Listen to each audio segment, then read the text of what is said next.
abebu ahodo ose parables ana broni ebeka no abusiafo na wotwe asan akọ abetu biembio yede apsida pese ebe ma twedi ampon yankopon na dom eno ama na wotwe na makomako nson asan abetu yembio oni yen adini yie pa wa hase Sarah na megidi yie se onomo nso ade ni yie yetwa ye Mark, the book of Mark adusua eno so ene adusua etoso na last week ni ade de etoso miensa no de brewna ene adusua no atifi asem no osi abebuo ahodo yetwe ho abasisia.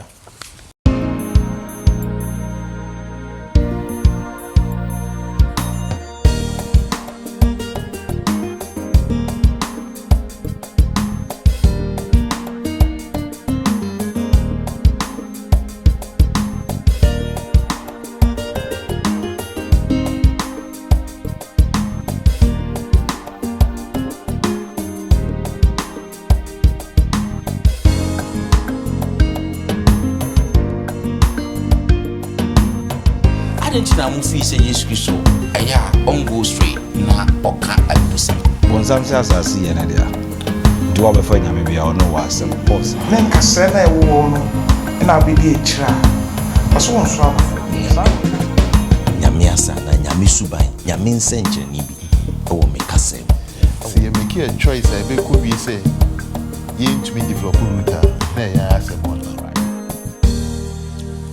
amande share dofuno mo amohwe ni mo amutie nyina ya mamu nyina akwaba yesre onyankopon insurance so ede mamu nyina ya beda mo asesronko kwanso se de biara danso mudi mafidie ede to London Ghana memenda kwa for Sabbath school ena afi trostem mu empensem mu na otwa sako apro abetu yembio ebeda twedi ampo onyankopon ase ye toa the book of Mark and so maboafo no aye krado pa mo beboa na otwi mu de na etoso na no ye de mu pensem mu ade abremo mienkotie nwumom rasisia.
yɛda enyum tufoko yi ase wɔ enyum a ɔmode abrɛ ma memfa saa kwanye ye na fe maboafo a ɔmo ba bɛboa me na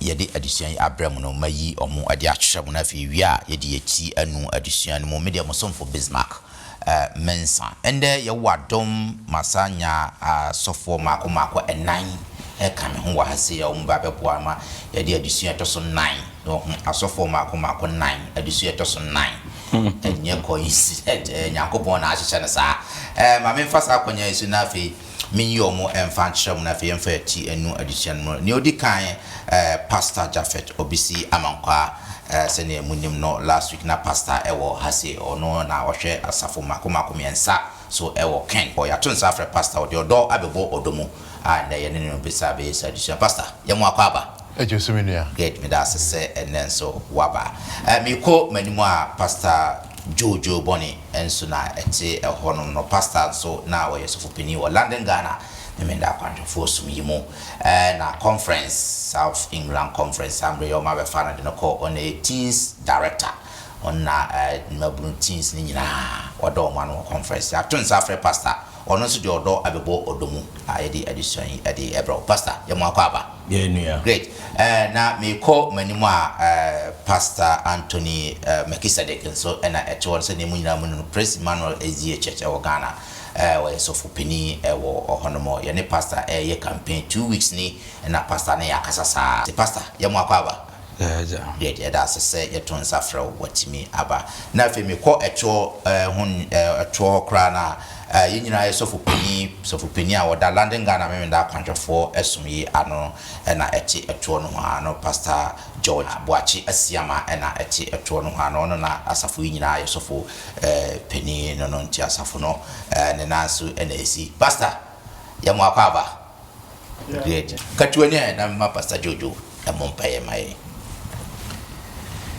nyame maye mompaye erade eda wase yeyi waye wase amma akwanya se yenhie mu na yensua ho asem erade we are depending upon you Spirit of the living God ma ho konkron kan ho na de ebeka de ebehu de ebesua emmoe ewe honhom nyinimu eda wase se wetie mpabo Yesu di munti amen good abusiafo ene yese de bia meka no e fa trosem no ye fa Sabbath school na wa fa Sabbath school woni bi nso anu afa trosem se ne enim no ye bia na nso abie e kan na nso akan ye nam kwan mu a obehu se ye nam kwan mu a se beriafo no Paul du beria no o ka trosem mo se de twen ye nso e ko fa trosem na ba o kutu anu ma kohwe de o kana ye nokra no mo di na chi enye nokra o mo di na chi ampa nso mu se na Paul ikanyina na eye nokresa na epese wonso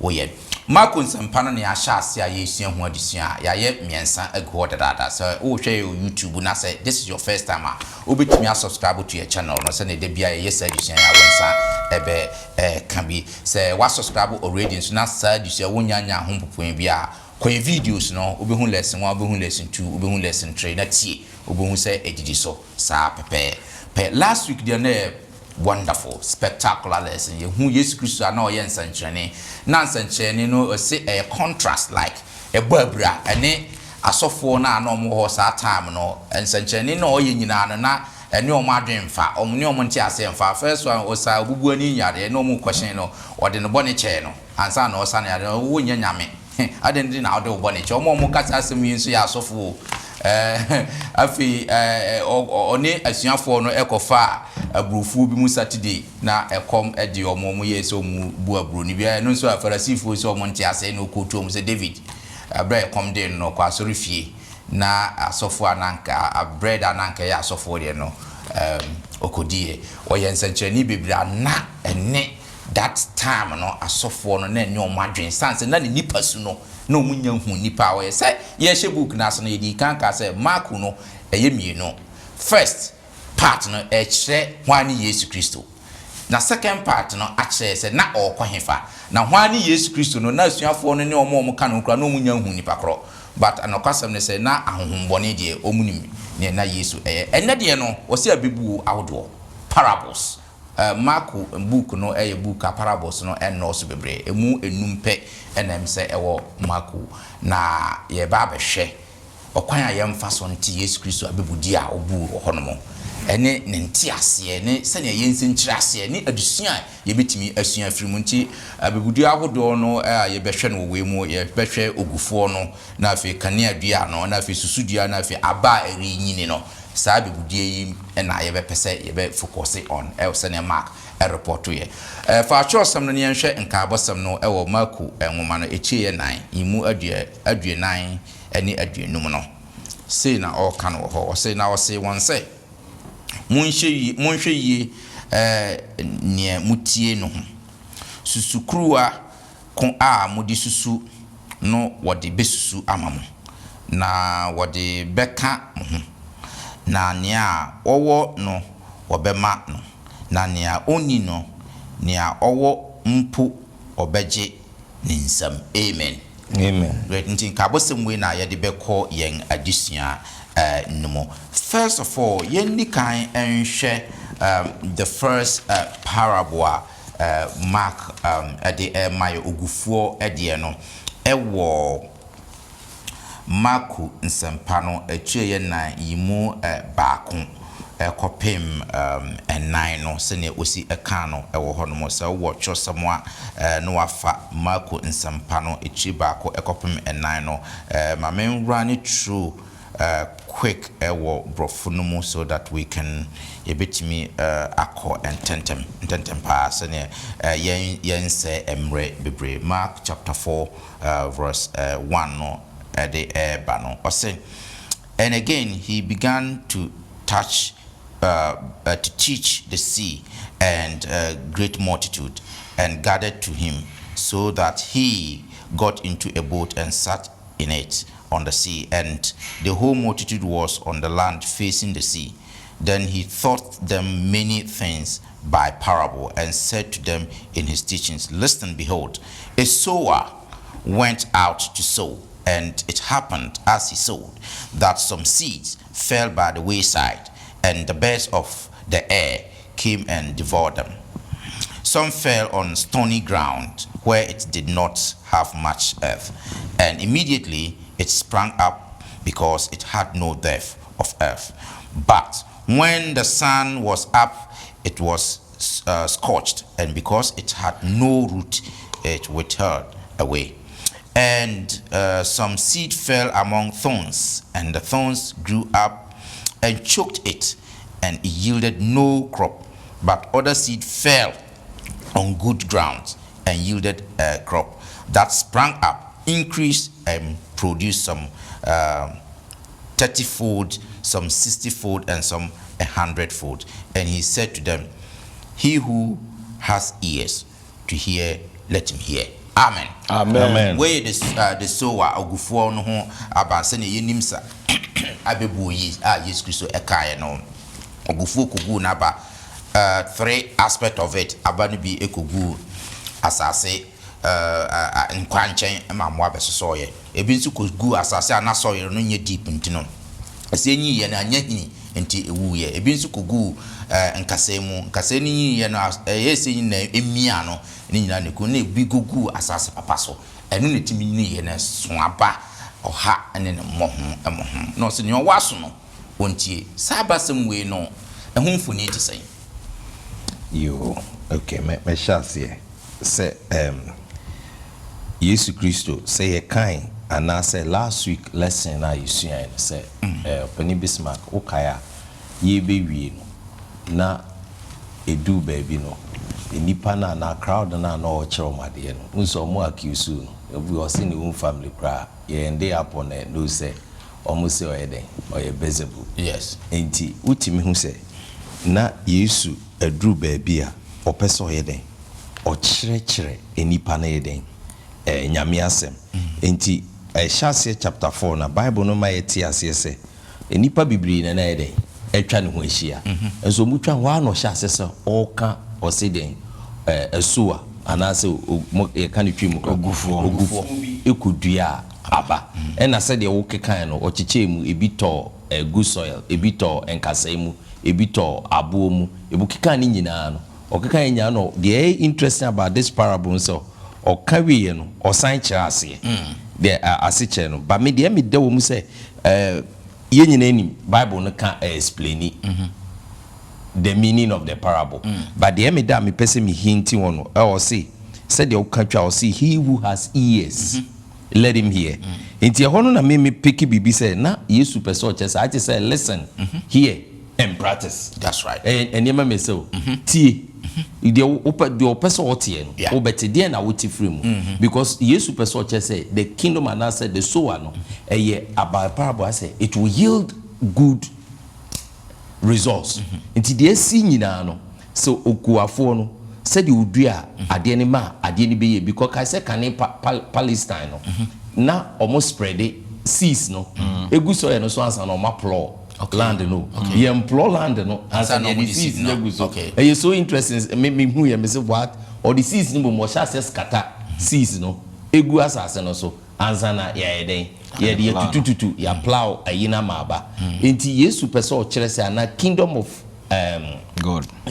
God no there will be a lot of what multiplication that is say eduaba no eso anasi nya baby papa eden ejina enye te say de ya kaninya na mo hwe na mo pharisees no I just say bibia ho ba bia no because no mo person mo ka che no of God say ko be bibi born ni eden ni de kiso say no nyame asem na make an eye more than adwen na mo de munyina mo de a hye mutim na mo ba nti say wa watie no ti wa watie no fire de suan bibi free mu because mahini na meye no se bi beto anwa papa mu no e be fifi na be so aba. Great. Amen. Niema mi no. Yeah. Abana ugu ye no. Ensase Egu. That's right. O se so hwe abana ugu ye no a baba ko. Sir. When we different about so see no green nya baba ko pe e na wo 20 emfa say e bro a e bro. Na e yun ka ho na katie e bro. Ena ensase nso egu so no so no ye different ensase. Okay. Ebi ya abo. Ebi ye asase pemu na nso fifi ye no ase kase wo. Yes sir. Ena ebi nso gu asase pemu fifi ye kasa wo no. Ena ebi nso so egu nkwanchen ena enoma so. Nti me hu se onyankopɔ asɛm no enokre ba ko pɛ sa enya hodo na ogu na asɛm no so a eba sane ogu no na pepepe akoma ne adwen na egi asɛm no ena eye difference no. That's right. Na se yen no enya adom bi e ma asɛmpa no bi etimi abegu asase pa no mu e me Awurade afa no de eye adwuma na me hu ne se Awurade adom ye ba because message na e ba no a eye no kwasɛm no ni pe nyina na gye ne saa o because e bi die gu abotan so sɛ ne wɔka ne gu abotan so se fifi na nso enya hini so na be that me yes ana hye ana ne obi so die kra ɔgye asɛm no egu nkwankyɛn sesa koma no nkwankyɛn wo na no ma be soso ye nti wo how bi betimi aba be soso wana be sɛ me kyerɛ ansa na ne egu nso ye mu no mpo no wo se gu asase pa no na nso efifi no nka sɛ wo that means say ye nyam suma ya yesu ni bi en kransem na ya baba ko pani gu akoma no mu na nso ye omu nyina na timi di asɛm no e bi mini great ansa na wo wo mu a egu asase no mu eti yan hye ne so sɛ abebo na yesu bu ne ha no na wo pese o ma ye kyerɛ sɛ ne nkwagisɛm na wo de ba ye no enye diluted. That's right. Yes, and this man when you say we sorry let's just say nipa ye na ye Christopher see nyina ye gu aba me boa nti e depend on the me so me de I said o kan me de be hye makoma mu aba me pese fifi no e na be den nti ye be hu nti me betanya me fie ana me ye me hu se me Christo ni na my imagine say me ngu aba pa definitely nothing good will come from exactly exactly ye make sure say abana ye nyina ye gu no ya abapa ye be abapa na afio Bible can say by their fruits ye shall know them. Yeah, great. Yanto aso me da mo ase se na mo acheche na me yenhwe how Jesus Christ interpret parable we say na yɛnhwɛ adesua betimi asua free mu ɛno no ɔtrɛ ase wɔ Mark chapter 4 13 to 20 no enti Yesu Kristo wakyerɛkyerɛ ɛbɛn mu sɛne wasi akyerɛkyerɛ mu no wɔn a ɔmutie asɛm no na ɔmumfa nyɛ hwee ɔmo na ɛyɛ ɛmo a egu nkwankyɛn na friends ɛmo a ɛbɛsosɔɔyɛ na ɔde ɔmo ɛkɔɔyɛ wɔn a ɔmutie asɛm no a enche ewo mu bibi kakra ba na afi omoja asemu no omudie na ekogu abo emu no na sara na womo a omo nso no se ne osika no omudie no nso no omutie asem na entimi enyini na bibi awiasemu fefedie ne ahonyade nti wati asem no ba awiasemu fefedie ne ahonyade mepeme ho ne sa nema nti na choki no na ontimi omude ne koto nkasemu no na womo ekoto abapam no omutie asem no enye se omutie omugitum na omugitum nso omuso aba no nso omuso no moho wakyira asesa yemfa ntoto ye Christus ye mu no etisan ye gina pen tisan ye position ne san ababen emudi ehine ye wo so ye no ye de ne san eno be ankrankre yeah, that's right. I'm better me pick on the 16 and the 17. That's right. Adekodi entia sadi go rock so no problem by intimate and say na root no Yes, and you well developed. that's right. Enti ohwe enwe wo wiase a sem from aba itutu onwa enwe ni wa from aba intimate no That's right. because o taking it time we develop a root no. That's right. Ti enya mesum problems beba unya fast Jesus se obedi na chia test no akora kire or see they fall away as soon as they have problems or persecution for believing God's word. Yes. Bonsam se asasi ye na dia nti wa befa nyame bia ono was Paul say no no person ode nyame so mpatrase ye bonsam be persecute o but se ultimate develop root na mframa na ba entimo ba question say kwamba so ni develop fruit root no. That's right. And rashi Bible sua empaibo akonchene said the nra yesua ye enkrofo ba sorry and all those things ye boaboa ye ho ye ba together obi be cancel be beto akoma so nti se obi ba Yesu nchen na oyese oten ho ada ubedum from ano bowa uni root obeko ba ye nyina ehia na ye de nyame ma awse ye together na wusua na wo ben wo ne ade develop root no. The problems in the we beba having chosen to follow Jesus and get ready. But the root is what is important. Exactly. Good developing you are secure. You're secured. Excellent. That's it. And you say pastor say I'm a person or can be ever. I'm say and one as so far can. Yes. Me say me can the free 18 no. E ka o ka say won so a won di ku asase pemu. That's right. Na so ka say echukuchuku. Because in those days, you know, Unyamimfa, Ninsi, Kusi, sorry, and Pastor Obedience, I know, said I got a compliment. Or yes, I won't be. Also, be our Cassia, a woman. That's a mono, many dear Mupa, was seeing them smoking to a bar when I need you. Nigun Cassia mono, Tesse, Ubiara, Bonehawa, will be facing in life. Say a pool, yeah. Christianity no sana be develop. It be what Tinyam soon and I be and say Minam Suma me sumi me dear, a seminam so chia. Bible say no in am sunipa.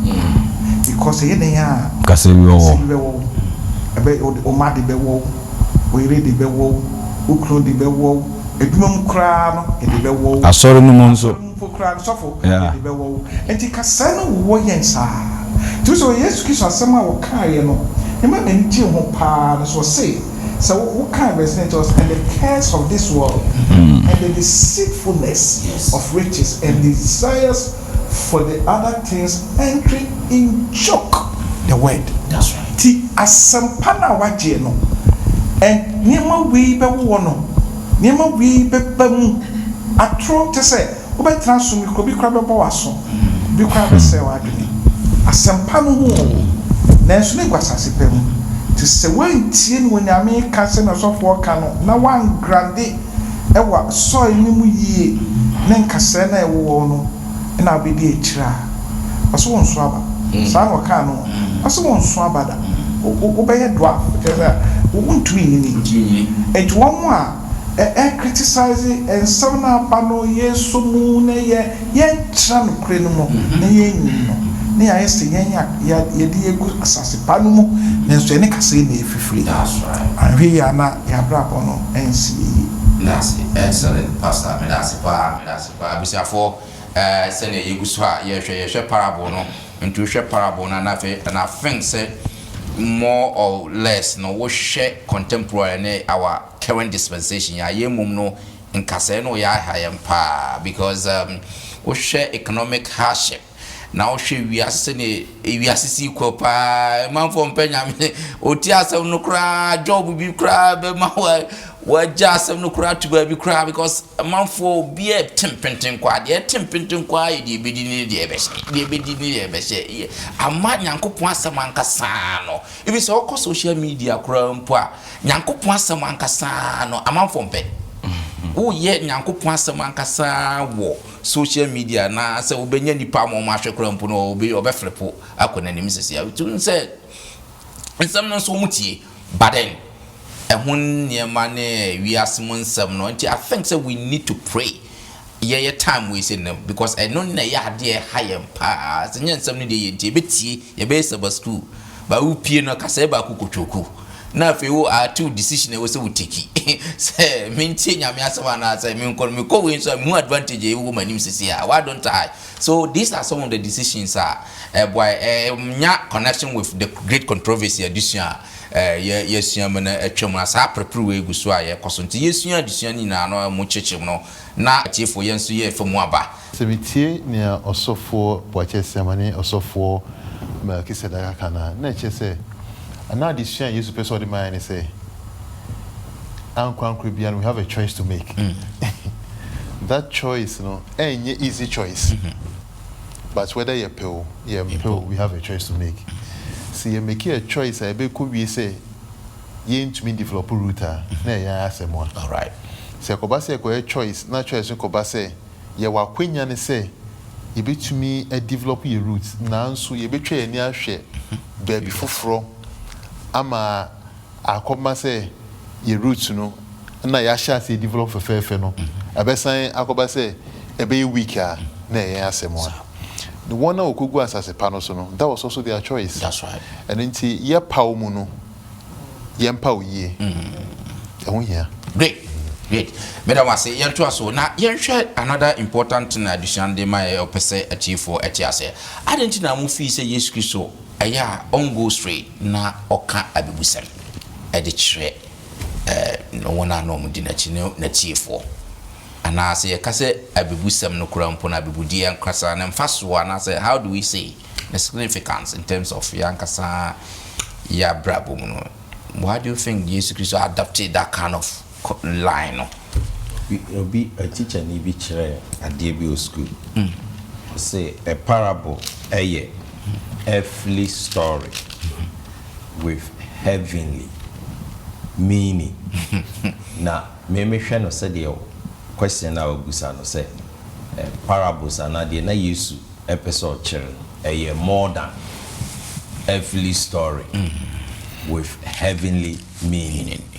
Yesu use parable no said your bed obetimi atwe enipa na dwen esi enema omubetimi aden e related to because oka parable ni bia o kan chapter 3 of Mark na one will say mobile accuse no say we the to me ben or the way the free nyame on free you o you sue or say why na be watare foforo a obete entomago e de akoye de akopache it is a wote ho na say eh atare foforo de say nya eti atare foforo de ampa o atare foforo yemfa entomago dada ankoye de enkotare ho e na o kan say why na de ensa foforo be kwa kogu de old wine skin omu nyina anim say me no monsa na sofo bi eni ho no monsa but you say yes say untimi mfa ensa foforo enkugu de old wine container na that's right for preservation ebema nsa ne taste ni bibia eden asay into omo no ho ne omo kasa no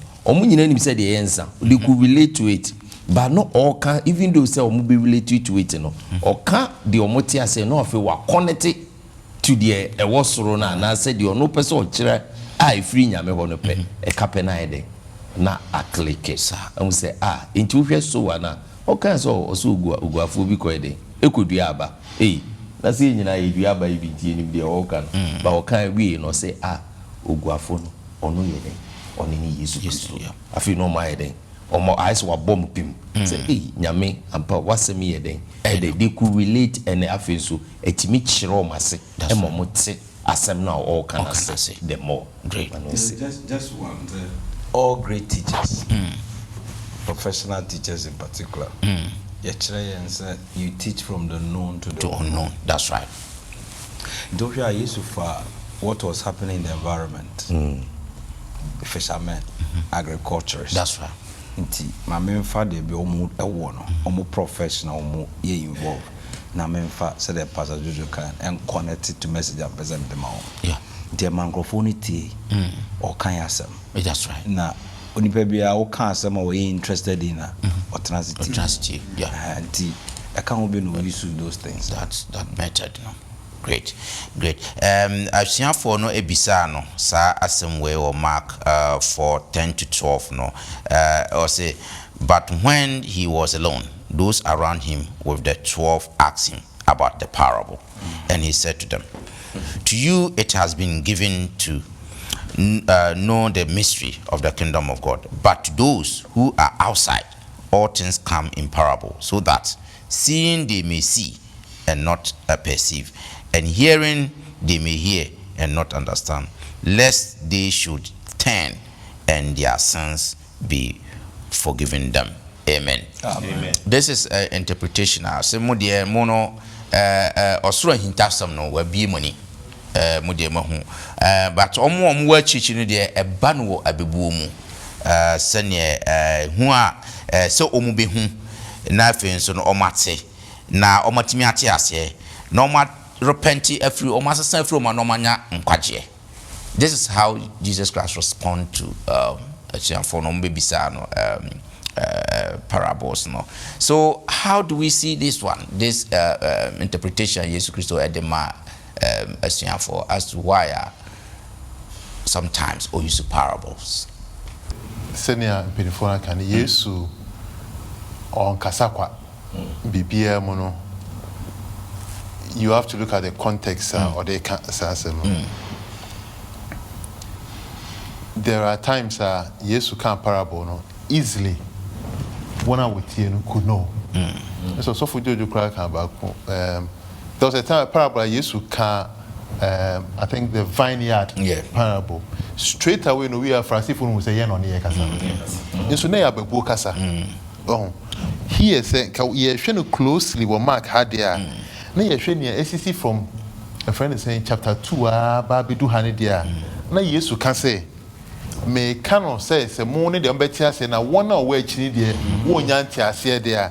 Then Jesus in a way no professor he's taking a swipe and the Pharisee one say one wa pause so better na chi men kase wanti ase mona mo pese muti no I am speaking in parable so that you can understand. Okay. One pe what decided say they will stay outside. That's right. That is their business. Won't stay outside. Me timo po enye se wo better ase because wa power. Okay. And until they should stay there to their own destruction. That's right. And until Jesus parable, no, he didn't mean say more a very exalted way, high level of communication. That's right. Say they also for make say kind of say or man may be a woman and one for drink to suhono. We're elevating amount.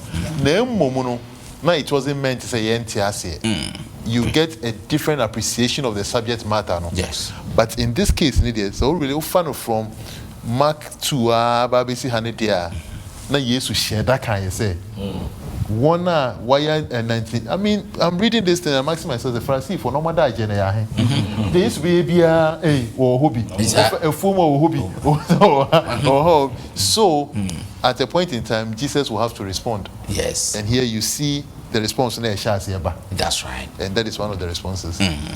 Good. Also mark isu Yesu. Yes. Also mark isu say ade na wo ye no. Or the ahomfin that kind of thing, you know. It was started parable yankasa wo chapter 4.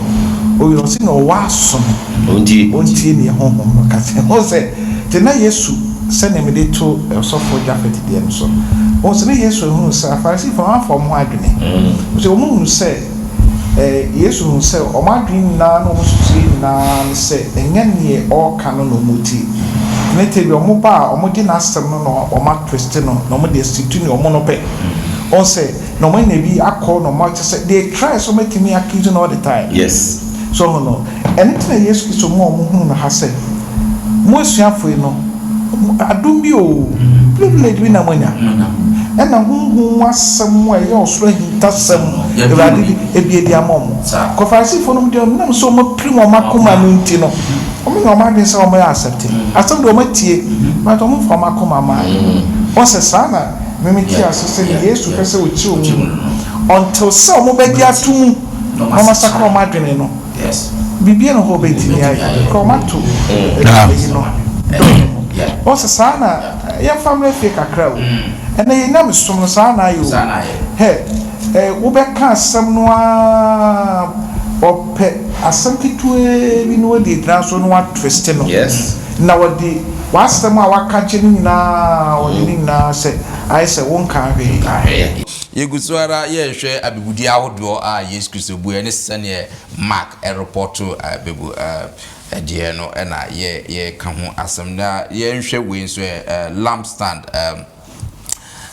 kan ya dua no nso no Mark chapter 4 21 to 23 sene yenim sa kan ya dua nso abibudi eno nso no ye fa no sen ehun obi a waso candle na fe odi akwa kwchite bu ase kan ni so pese ehran o wie dan mu dia de na o de kwa kwhye table ase yenhwe sa bibudie ya Yesu Kristo abunu wase no eno na opese o kire yensen se membrem kakra sempen fo abemo me follow the storyline a for ni nyina dia na me hu ne se Yesu ebiom nyansa kwan so oni farisi fo ne kasa se mugidi pa se mo kanea han kanea ehyiren a aden na ehyiren yeah sisia de ase de kanea na mo wo no ehye table bi ase that's right ehyiren Yesu say no so wo kanea ye mfansie e de hyiren in contrast Jesus wo kanea but the kanea no ehyiren so that's right he is not hiding it in a basket. Nanso wo de wo ho asem. Intina Yesu eba 22 no say, ene me mama tia say, bibia no hinta. That's right. So wo kanea na she hinta na wo de she basket ase don't think say it's hiding. Ebe dead. Emo bia hu say na kanea ro ni bi. Wo na wo say so kanea so ni bi.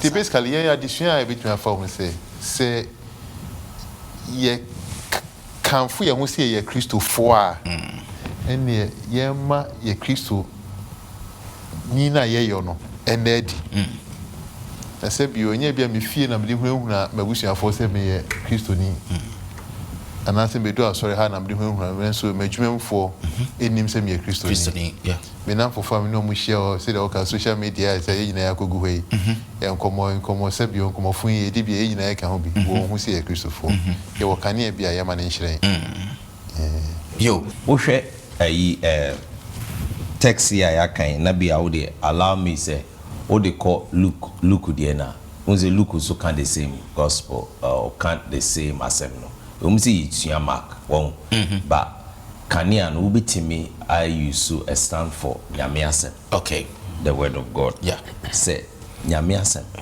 you can never hide it once nyame asem yebeka ebekwa abonten eyede eno a ebe shine nti unse nyame asem so edu ba bi so no asaka say my word will never return to me what void. Yeah. That's right. Nti o samba Mark context here okay o say I so busa question once o hear text na o di busa question say when was say it's a lamb but o be then dey kane akwa kwhye basket mu anaasha wo mpaase afei nso lampstand kan ya wo nyanka ye de si lamps wo de kai teten na so wo shade na bubu kura say wo so a say wo de si baby a sebe enkoye de enko hyewo ntare na enko yi enko koso distraction bi sana nyame asem onu nyame no na o kan bibi kai say parable no say the same or the chere omo anombo nti odu e say he who has ear so wo asonko ade a asem na make no pay attention na sua bibi free me yen kai say ye kan ba lesson no nya so about say Pharisees and scribes no omo de omo ya ne say omo tete Yesu the baby on be nya no I say obeye mistake ni akasa onye de onye nyame ba watomra eni kwanse yeti na sem eno ana yede onu ka nyame asem obonsam so na mo ni nyame chese se wo udi nyame asem se do so for Jafet kan na Bible aka ye ntimi mfa nyame asem ensie baby adu be hye bia no menua it will bright. That's right. It will be revealed. Ebe shine. Nyame mabete. Or the body mabete. Ya wa sorry mu. You make sure say afi me sign the basket for the Africana. Say me mama kania. Let your light so shine before men. That's right. That they may see your good works and glorify your heavenly Father who is in heaven. Ti se nyame afre me. Na wa afre me sa sorry ba. Wa afre me sa sorry penny. Wa afre me sa sofo. And you say me here na manfo hu nyame. Nyame asa na nyame suban nyame nsenkyereni bi ewo me kasem ewo me neye mu menye kristoni bebia mekubia amen me da se pa pastor ni Yesu peso kache na hans kache yen se fra wa fra ye no asudi ka ho so kan first Peter chapter I think 2 verse 9 or say 10 or say we yen free sumu the abani hani say me yini me ye enche enti yen yini pastor nko awrade apa we yo that's right Kristo ni biara obedo nyame asem bia no awrade wo senti awapa wo ti na awrade peso kache Pharisee fo no ene omo ne hye ho ne se asem no amade na mu no e kane wo ntimi mfansie awrade mu senti a wode mu abigina ha amam sabe leading se mo nti asem no na mo fanye aduma ti so ti aken cancel na wo say so what kind of say for there's nothing hidden which will not be revealed. No see. So if Peter life Yesu Kristo which yen kwache kakra. O transako odibesi o odina mi ensani na no they saw something in him so Yesu tidini. Te Kristo for bebra mutie yen a bebra adwen on say ye disie they know you so you say the Adventist. They know you say we are Christian. What me friends you? We translate Ghana sina wo no mo a. Dem ba be busa wo. We say eh na ezi eni pa na wo no say. Because they know you say you can here say we train. That na dey question can here bi ase. That's right. So no, who ko bi re ho ana say we dey me dey say pata. They know very well say we are Christian here say we are sa wo busa abrabo ne no. They wanted to see say oh so a baby shrine bibi so nkubi wo e wo nyam so ne wa abrabo mu.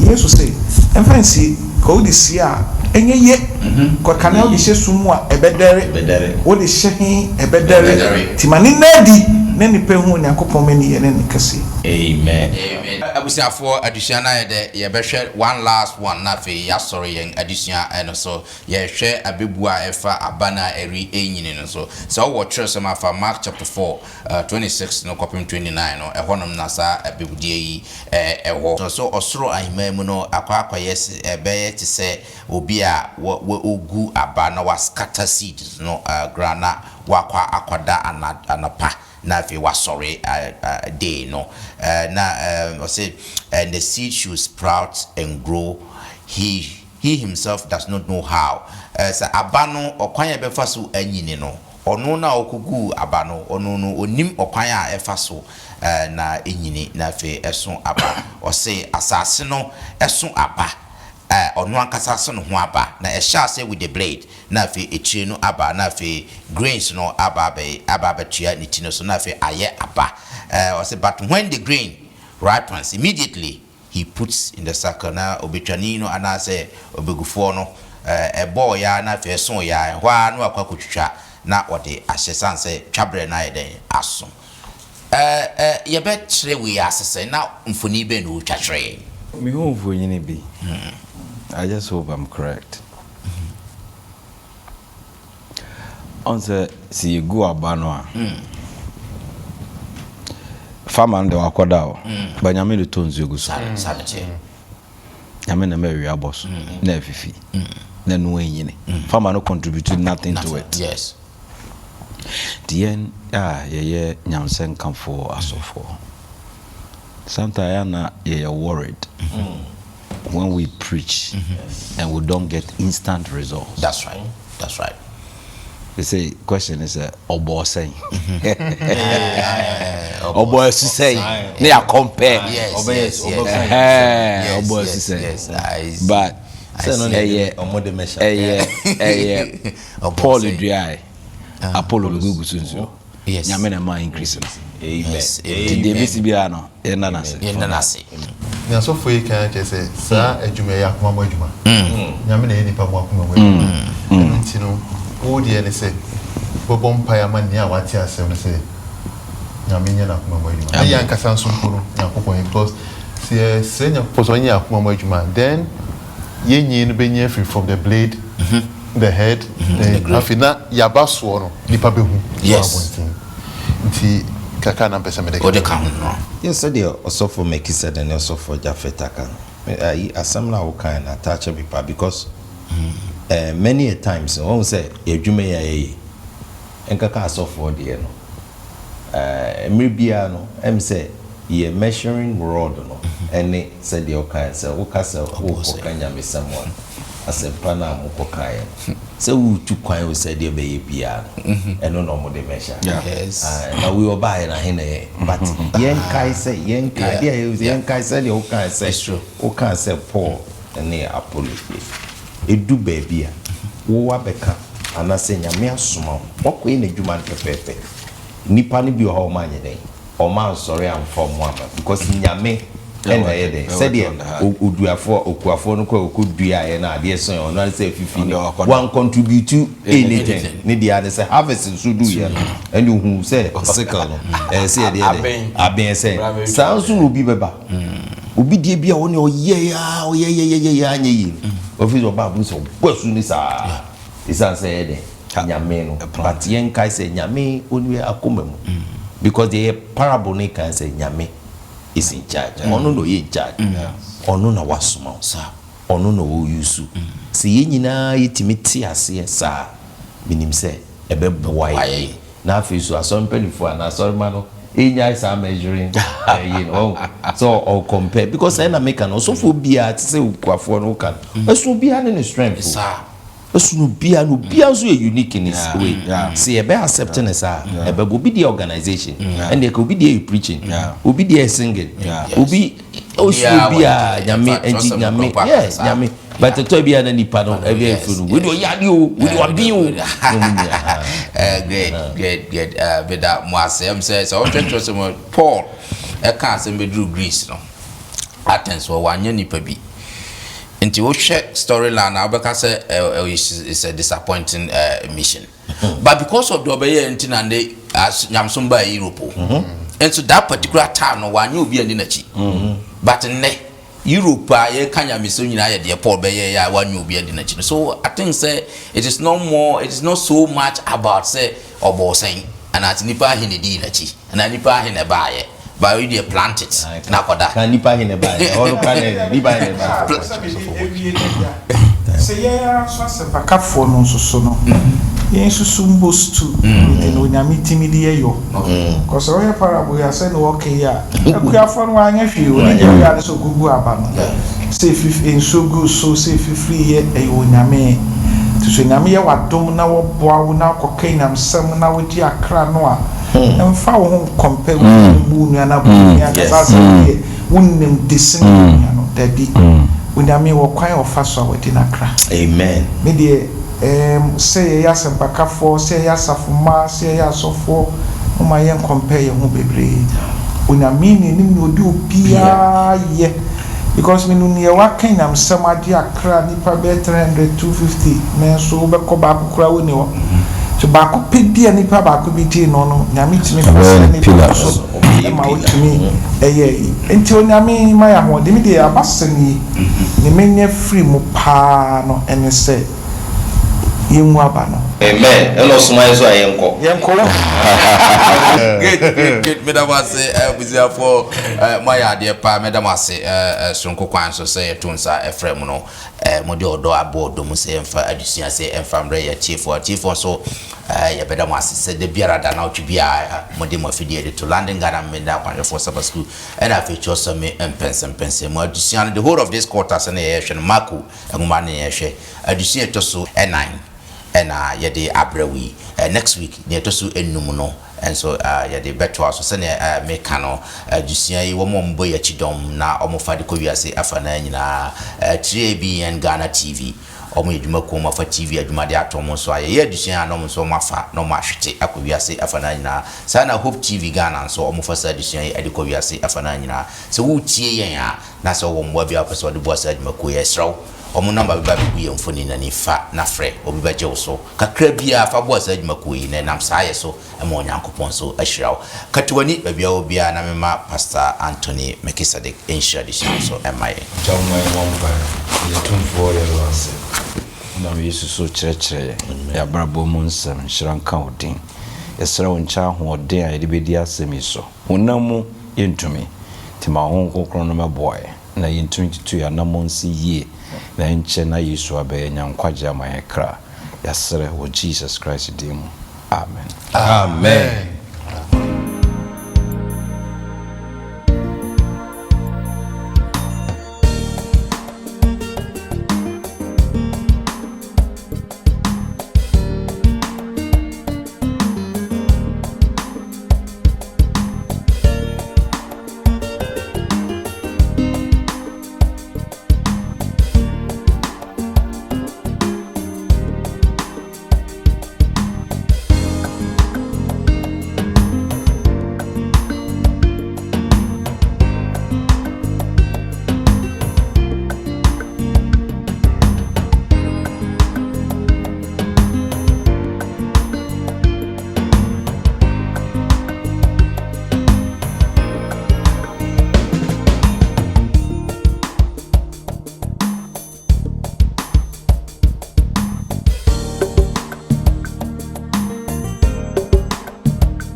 amema nipa bebree akyɛdeɛ yeah enti sɛ mintimi en mompaye etise bia Pastor Mekisadek